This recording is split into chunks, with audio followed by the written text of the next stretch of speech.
Este fin de semana se estrena, por fin, yo digo por fin porque llevo mucho tiempo oyendo hablar de una peli que tenía muchas ganas de ver hasta que la he visto, evidentemente, y me ha tocado, me ha conmocionado. Primero porque no conocía la historia, yo voy a ser sincero, no la conocía. Sí había oído hablar, sí había leído, que desgraciadamente muchísimos españoles, entre 7 y 8 mil, según cojas un libro u otro, estuvieron en los campos de concentración nazis y murieron muchísimos, solamente se salvaron 2000, eso es lo que dicen los historiadores. Pero no conocía mucho ese episodio, quizá porque evidentemente el poder judío fue impresionante. Hoy en día los lobbies judíos son muy fuertes y siempre han dado a conocer su historia y su tragedia, ¿no? Que les condujo a la muerte, ¿no? Pero ahí también hubo españoles, de alguna forma despatriados, porque casi todos eran republicanos, venían de otro bando que no era el de los vencedores, y evidentemente tampoco contaban, ¿no?, para las autoridades oficiales. De todas esas historias, Marta Aragona, la directora del Fotógrafo de Mauthausen, ha querido fijarse en la de un hombre que fue el único español que en los juicios de Nuremberg señaló con su dedo a aquellos que torturaron y asesinaron. Y además tenía algo fundamental, que eran las fotos de ese delirio y ese infame suceso que la humanidad de alguna forma consintió.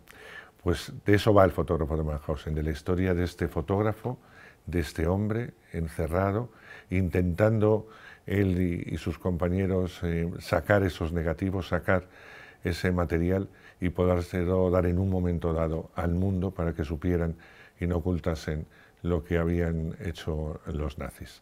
El Fotógrafo de Mauthausen.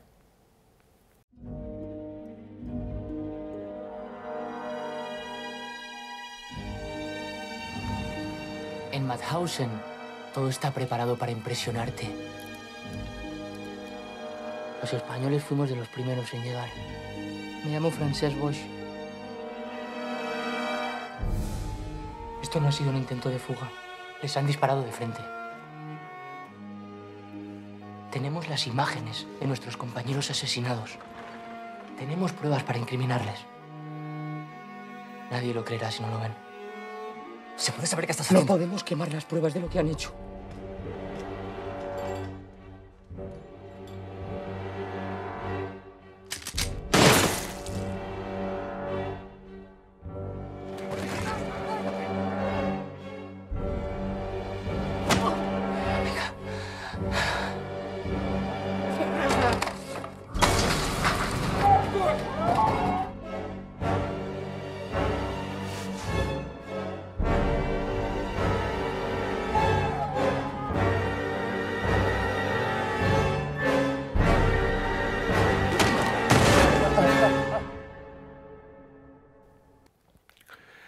Marta Aragona, ¿cómo está usted? ¿Qué tal? Muy bien. Muy supongo bien. que Un poco nerviosa. ya nerviosa, ¿no?, con el estreno Mucho. en ciernes, ¿no? Un placer de nuevo, Mario, tenerte, Mario Casas, tenerte a mi lado y felicitarte por un trabajo. Lo habremos hecho todos, pero está bien felicitar y decir que has hecho un trabajo, siempre haces un trabajo serio, pero en este caso más serio, más entregado. Yo le decía a Mario, antes de iniciar esta entrevista, que yo creo que va a ser un personaje que va a estar en tu cabeza mucho tiempo, ¿no? Y que incluso con la distancia, no sé si habrá un antes o un después de Mario, porque eso nunca se sabe, pero sí es verdad que es un salto cualitativo en tu carrera, y que tampoco sé muy bien cuando te ofrecieron esta historia, si te dio miedo, te halagó, ¿qué pasó por tu cuerpo? Bueno, miedo siempre da afrontar un trabajo y más de estas características, pero me sentí muy halagado que alguien pues, como Mar, como Joaquín Padró también, de Rodar y Rodar, me ofrecieran un personaje así. Cuando yo leí el guión me quedé impactado, sobre todo como por lo que tú dices. Yo no sabía de la historia de Francesc Boix, de estos españoles en Mauthausen, y enseguida googleé, acabé la historia, que creo que le va a pasar a muchos de los espectadores cuando salgan de ver El Fotógrafo. Se van a ir a internet y van a buscar a ver cuánto de verdad hay que en esta película, y es verdad, es 100% basada en hechos reales. Pero vi documentales, me documenté y no daba crédito que alguien como Francesc Boix hiciese lo que hizo dentro de un campo de concentración. Cuando lo tenían todo perdido, cuando por cualquier cosa te podían matar, te podían torturar, que liase con su carisma, con su manera de ser, con su sonrisa, a un grupo de españoles, de catalanes, muchos de ellos en este sentido, y escondieran unos negativos dentro de un campo de concentración por distintos sitios, esperando a que ganasen la guerra o que acabasen o que fuesen liberados para poder demostrar todas esas atrocidades que estos dirigentes nazis hicieron en su día. Bueno, tú eres una productora muy atrevida, como digo yo, es decir, muy valiente. A veces te has metido en historias y has producido historias en las que dices, puf, esto va a funcionar, este tema es tan particular, y luego la verdad que muchas de esas pelis han funcionado muy bien, y esa es la medalla que te has colgado siempre, ¿no? El ser atrevida, perdóname por esa palabra. Sí, bueno, desde Rodar y Rodar, que ya llevamos unos cuantos años, pues la verdad es que siempre hemos querido hacer películas comerciales, que es una palabra que siempre ha sonado muy mal en España, no sé por qué, pero básicamente para que el público vaya a verlas. Y creemos que se pueden tocar todos los temas, pero como dice mucha gente, lo que no puedes hacer es aburrir.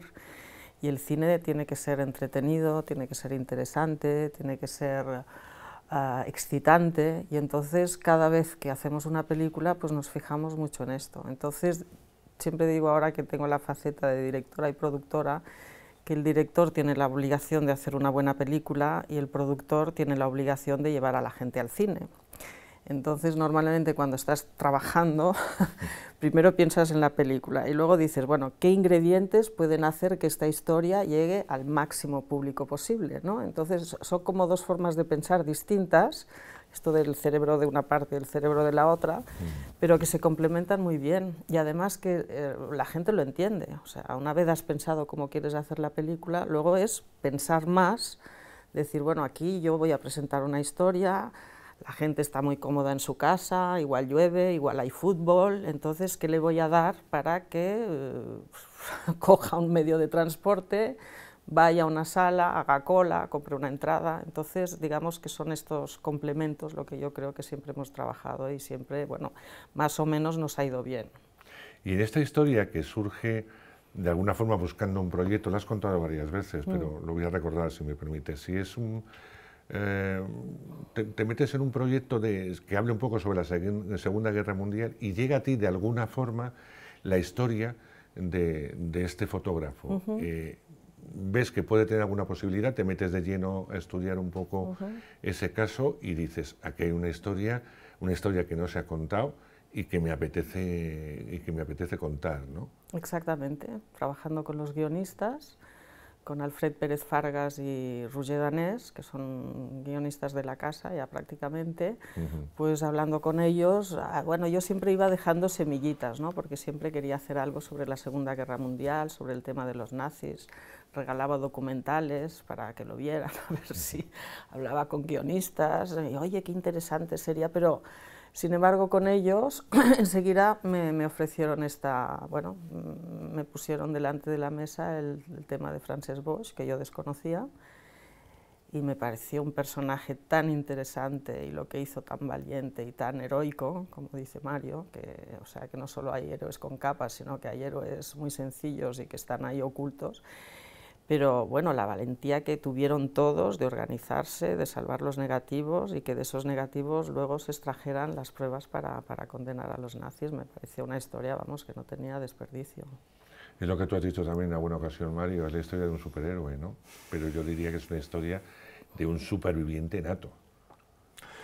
Sí, yo es que le tengo tanto respeto y tanto cariño. Antes decías, ¿no?, que cuánto me ha afectado a mí. Yo solo vuelvo a lo mismo, doy gracias por haber podido interpretar y haber traído de vuelta a Frances Boix, porque realmente no lo conocemos y debe ser alguien con voz y debe ser alguien a este héroe al que debemos conocer. Y es gracioso porque, bueno, en Francia, el año pasado me parece que fue, cogieron su cuerpo, está enterrado en París creo, y lo metieron en un cementerio de héroes. En Francia es un héroe. Aquí vamos a intentarlo ahora con esta película, a ver si la gente entiende los héroes que tenemos en nuestra sociedad, que hemos tenido y lo que han luchado por muchas de las cosas que hoy en día, privilegios que hoy en día como sociedad tenemos. Y Frances Boix lo consiguió y luchó, y muchos de los españoles que estuvieron en estos campos de concentración. Mar, ¿y desde un principio en tu cabeza estuvo Mario? Mi cabeza primero estuvo con la película, Claro. en mi faceta de directora. Después cuando dices, bueno, ahora ya es cuestión de poner los ingredientes, ¿no?, para que esto tenga la máxima repercusión posible. Bueno, primero tenía que ser un chico joven, evidentemente, entonces, bueno, hay unos cuantos, ¿no? Pero Mario tenía todas las características que interesaban, es guapo, es simpático, es divertido, tiene chispa, es pícaro, que todo esto era ingredientes del propio personaje. Entonces, bueno, fue muy fácil, le mandamos el guión y enseguida nos contestó que sí, y bueno, y que sí, la primera entrevista que tuvimos ya me dijiste, sí, me voy a adelgazar, porque estaba con más kilos que ahora, porque venía de hacer otra película que se había engordado. Entonces, sí, quiero cambiar, quiero deshacerme de todo esto, quiero dar un giro. Y bueno, que esto a mí me daba miedo, ¿no?, porque decirle a una estrella que tiene que cambiar su físico, pues a veces no sabes lo que te va a contestar, pero enseguida estuvo de acuerdo, no hubo ningún problema, fue fácil, ¿no?, fue una relación fácil, que surgió fácil y hemos trabajado muy bien, él se ha entregado a tope, no solo por el adelgazamiento, pero es que luego había que trabajar, claro. Y hacía frío, estuvimos en Hungría a -7 grados, y tenía escenas difíciles, y bueno, y ahí estaba muerto de frío y de hambre. Y yo le decía que tu madre no me riña, porque me daba miedo que luego... Pero no, lo llevó muy bien, lo llevó muy bien. Sí. Las uñas, se comió las uñas, que esto le dan un punto también. Sí, que no sé si Boix se las comía o no, pero como dice, el hambre, la ansiedad que me producía al principio era en comerme las uñas, y si te fijas en la película también, tengo las uñas pero carcomidas, es decir, sucias además como me las pusieron, pero es chulo porque él es tan para afuera, tan pícaro, tan siempre intentando tener una buena energía dentro de un campo de concentración, pero tú cuando lo ves con la cámara y le ves con las uñas, a mí siempre las uñas comidas me dan un punto de ansiedad, me dan un punto de que hay algo ahí que uno está luchando, ¿no? O ahí hay como algo de inseguridad. Y esas uñas yo creo que están ahí, y eso yo creo que es una manera física de aportarle más cosas al personaje. No, luego si quieres hablamos de detalles, porque está lleno de detalles por tu parte, pero que incluso la pérdida de peso, que es algo muy comentado, estaba muy medida, porque tampoco los españoles pasaron hambre como todos, pero no tanto hambre como por ejemplo los polacos o los propios judíos, ¿no? O los rusos. Porque además se les mataba más por el frío, por el trabajo durísimo de subir de piedras, etcétera, que quizá por el hambre o el propio gas, ¿no? Y además el personaje es un personaje con mucha energía, e imagino que si hubieras perdido, pongo un ejemplo, 20 kilos, hubiera sido terrible, porque a lo mejor esa energía que tiene el personaje no la hubieras podido dar. De esta forma el peso cuesta todo más, pero sigue teniendo mucha energía el personaje. Sí, bueno, lo hemos hablado siempre, ¿no? Yo sí quería adelgazar más, y era Mar la que me decía, Mario, que los españoles, ella siempre me decía lo mismo, ¿no? Históricamente, además ella ha trabajado desde la máxima sinceridad, y yo me acuerdo, Mar siempre estaba entre el bien y el mal, porque ella al final está haciendo una película de 1 hora y media, y históricamente son muchísimos años, son muchos personajes, son mucha gente que tenía esa voz, y que fueron conocidos, y Mar tenía que meter en ese mini campo de concentración a mucha gente, y ella, yo me acuerdo que rodaba y decía, pero ay Dios mío, aquí la gente, ¿no?, los historiadores, ¿qué me van a decir? Porque ella iba a la contra, pero no podía hacer nada, al final es ficción, y tú tienes que meter en esa hora y media todo, pero ella sí ha intentado ser muy realista y no faltarle el respeto a nadie, intentar llevar todo lo que pasó a esta historia, y con los españoles decía lo mismo, ¿no? Y me decía, Boix no estaba tan delgado. Boix era un tipo con mucha energía y al final tenía privilegios dentro del campo. Él trabajaba dentro de este laboratorio, comía. Y es verdad que el cuerpo, es cosas que he aprendido, el cuerpo se acostumbra, ¿eh? El cuerpo, si tú le das de comer, imagino que beber no, pero tú le das una manzana al cuerpo un día, una manzana al día, y el cuerpo aguanta, ¿eh? Y hay un momento que el cuerpo es inteligente y sabe guardar energías, sabe que al final si le das de comer solo esto, el cuerpo aguanta, es lo fuerte. Yo creo que muchas veces los problemas que le vienen a uno mentales sobre la comida y demás es porque sabes que tienen mucho aguante, y al final es de las cosas que me he llevado, porque eran tan fuertes, porque me imagino que estaban tan al límite que psicológicamente te hace todavía más fuerte. Mar apuntaba algo ahora, Mario, que a mí sí me gusta, y es: el personaje es real, las cosas que le sucedieron son reales, y los personajes que aparecen no tienen nombre propio. Está basado en la historia de Pepito, de Juanito, de Menganito. No, está basada en muchas historias de muchos españoles que estuvieron ahí y que había que darle forma y carácter. Y no deja de ser, como apuntaba también Mario, una película de ficción en la cual hay que contar una narración en donde el protagonista es él y saber cómo utilizó lo que vivió a través de los ojos de ese personaje. Y supongo que ahí, en la labor de guión, ahí está lo complicado, en meter todas esas historias, darles forma y ponerles cara como seres humanos, ¿no? Como pues el personaje de Alain, por ejemplo, por poner un ejemplo claro, ¿no? Claro, ahí es donde interviene la ficción, digamos, ¿no? El cómo estructurar, el cómo ir encajando estas piezas sin que nadie se sienta ofendido. Evidentemente todos los personajes tienen referencias a partir de las cuales hemos partido, pero todos los personajes son montados a base de varios personajes, ¿no? Si uno tenía un padre y un hermano, igual hemos eliminado el hermano, y si un padre tenía un hijo no sé qué, igual hemos, ¿sabes? O sea, hemos hecho tipos además distintos, porque hay 6 españoles, ¿no? Sí. O sea, digamos que todo se concentra en Mario más los 6 que le acompañan, en que fueran muy distintos visualmente, cosa que era difícil, porque claro, todos vestidos igual, todos peinados, bueno, rapados igual y todos afeitados igual, te confundes, ¿no? Y sin embargo fuimos muy meticulosos en intentar que cada uno tuviera una personalidad en su forma de vestir y de mostrarse, ¿no? Entonces lo que hicimos fue exactamente, o sea, el único nombre real que aparece es el de Francesc Boix. Todos los demás nombres al revés, tuvimos que buscar que ningún nombre que aparezca en la película existiese claro. en Madhausen. Sí, para evitar también problemas familiares, que la gente se identifique con uno, con otro, te diga. Aún así hay muchos detalles, o sea, a mí, bueno, Maggie Perlado, que es hija de Perlado, que viene a la premier y que está muy contenta, pues me ha dicho que le emocionó, ¿no? Leer el guión y ver que, como otros historiadores que me han dicho, bueno, el que toca el clarinete, pues que se ha emocionado al verlo, que habíamos puesto al del clarinete. Había más cosas, pero luego tienes que... Claro, es lo que es. Había más cosas, pero el cine te obliga a... Y dura lo que dura. Claro. Y dura lo que dura.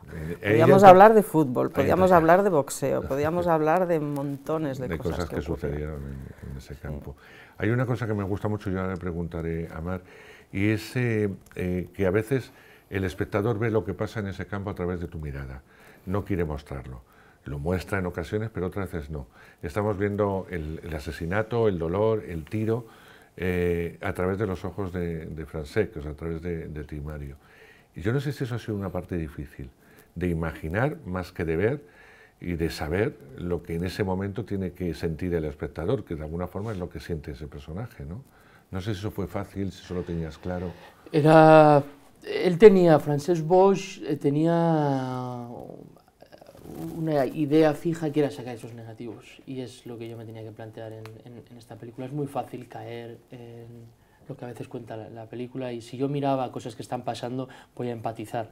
Y como empatice, no sobrevives, caes en un foso donde habían muchos, donde, por ejemplo, el personaje de Alain tenía una mujer fuera, tenía una niña, un niño creo que era, está todo con miedo, está acojonado, ¿no? Entonces, yo no podía empatizar con muchas de las cosas de los horrores que pasaban, porque caes ahí si empatizas. Entonces tenía que estar sobreponiéndome. Hablaban de él, de un tipo emocionalmente muy inteligente, de un chico que sonreía todo el rato, que tenía relación con SS, tenía relación con dirigentes nazis porque sabía ganárselos, porque hablaba alemán, hablaba francés, chapurreaba inglés, catalán, castellano. Era un chaval muy inteligente y creo que miró hacia otro lado. Su manera de sobrevivir era mirar a otro lado. Sé que voy a salir de aquí, sé que voy a sobrevivir, tengo esperanza.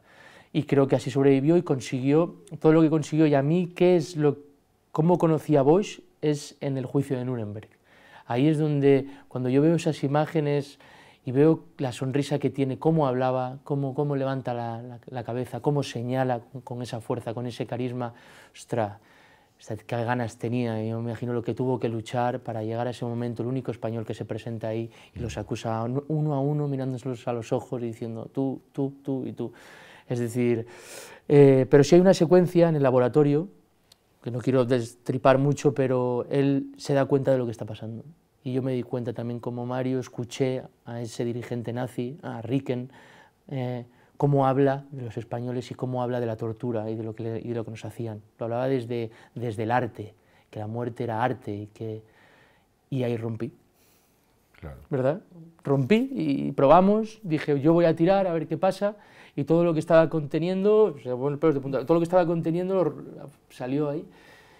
Y es fuerte, esa secuencia, yo creo que es una secuencia, bueno, para mí también más fuerte porque está pasando realmente, es decir, ahí me teletransporté a ese campo de concentración, me convertí en Boix y vi el sufrimiento que pudieron tener, mínimo, ¿no? Porque es muy complicado meterte en su piel, pero en un tanto por ciento muy pequeño pude entender lo que les pasaba. Yo creo que, Mar, además, hilando un poco lo tuyo, intentas que el espectador se congele, es decir, que más que buscar la lágrima fácil, el espectador se meta como se mete el propio Mario, ya no hablo del personaje, en la historia que tú estás contando. Hay un momento de presentación, un momento de rompimiento y un momento de dolor extremo. Y has optado por no mostrar todo el dolor. Se inicia la secuencia y luego, como le preguntaba a Mario, lo vemos a través del sentimiento del actor, en este caso del personaje, lo que el espectador tiene que imaginar, que a veces es más doloroso la imaginación que la realidad. Yo creo que era una opción de dirección, o mostrarlo y ser un poco truculento, vamos, perdóname si quiero decir esa palabra, lo tenía clarísimo. O buscar la opción de la emoción, de que se te congele el corazón, como se congela en muchas secuencias, y dices, es que esto es, por más que me lo hayan contado, por más que lo siga viendo, esto no tiene nombre. Pero eso estaba clarísimo desde el principio, porque bueno, con el dibujante hicimos un storyboard, o sea que estaba como muy concreto. El storyboard ayuda mucho, sobre todo si el presupuesto es ajustado, que siempre lo es en España, pues clarifica mucho las ideas de todo el equipo, ¿no? ¿Qué es lo que voy a ver? ¿Necesito todas las paredes o me voy a centrar en esto? ¿O cuánto se tiene que ver de sanguinolencia o cuánto tiene que haber de sangre, ¿no? La sangre está súper medida, incluso el tiro más fuerte, lo estuvimos ensayando cómo tenía que ser la presión de la jeringa para que saliera y sale muy poquita, o sea, no me he ido para nada a estas cosas porque no creo que la película vaya en ese camino, ¿no? Yo creo que lo que hay que explicar es la atrocidad, o sea, la forma en que ellos organizaron ese campo, o sea, los propios presos se hacían ellos mismos de guardianes, o sea, era, bueno, todo un sistema perverso que hacía que la gente se volviera mala, o sea, es que no solo, o sea, los propios presos se volvían malos contra los otros, había muchas peleas internas también. Claro, y todo esto provocado por una ideología asquerosa, porque fue mucho más allá de la maldad, fue una maldad cruel y sádica, o sea, realmente cuando estuvimos en Mauthausen, ¿no?, salimos todos bastante impresionados del crematorio y las salas de tortura nos dejaron bastante hechos polvo. Y dices, pero bueno, entiendes que alguien elimine a su enemigo, vale, más o menos, todos podemos entenderlo hasta cierto punto, pero ensañamiento es muy incomprensible. Entonces yo me alejé de esto. Sí, aún así está mostrado todo, o sea, está mostrado la Gaswagen, está mostrada la tortura, que les ponían música de Bach y les hacían tatarear la música. Y cómo les gasean, pero no vemos el momento, vemos cómo les van a gasear, sabemos lo que va a pasar, pero no les ves tosiendo dentro o sea, viendo la agonía. Lo que no muestras es la agonía, que eso me llama la atención porque me cruje más, o a mí personalmente me llega más. Y muestras algo, Mar, que me gusta mucho, que es, aunque sea brevemente, la posición de la mujer en estos campos, que se ha contado muy poco. No se ha contado se ha nada. contado prácticamente nada de la mujer. También, si los hombres estaban mal, lo de las mujeres ya no tiene nombre, y la apuntas un poco en el personaje de Macarena, ¿no? Y me parece fantástico que lo hayas mostrado también, que haya dado tiempo que lo hayas podido mostrar, ¿no? Había prostíbulos dentro del campo. Nosotros cuando estuvimos nos pensábamos que sería una cosa oculta, pero entrabas por la puerta y te decían el prostíbulo, o sea... Los domingos. Y los domingos ellas se hacían hasta 50 servicios, y los sábados, o sea... Y no hay ni una placa, en todo Mauthausen no hay ni una placa que recuerde a las mujeres obligadas a prostituirse. Yo imaginé que no había porque cuando se acabó la guerra ellas mismas debieron decir, oye, que no se sepa, porque aún será una humillación más, ¿no? No solo lo que hemos vivido, sino con la mentalidad de la época, pues aún hubiese sido una humillación más, pero ahora ya en el siglo XXI creo que se tiene que saber y que esa herida se tiene que abrir y tiene que salir el pus y se tiene que curar, ¿no? Y las mujeres tenemos que saber que también que se podría hacer otra película, pero que yo ya creo que ya. Aunque yo imagino que la próxima cambiarás totalmente de registro, estoy convencido. Sí, es verdad que cuando nosotros visitamos Mauthausen, me llevaron simplemente, era invierno, estaba nevado, además el frío era aterrador, pero simplemente cuando nosotros entramos, nos enseñan en la sala donde los duchaban ya desnudos cuando llegaban y decían que ya de ahí muchos no salían del frío. O sea, yo decía, ¿cómo puede ser que aguantasen? O sea, ¿cómo podían salir ya de ahí? Ya no después lo que les hacían, lo que los torturaban. O sea, ya desde el primer momento, cómo los desnudaban, cómo los duchaban con agua fría en ese invierno. O sea, pero tú lo apuntabas muy bien con la comida.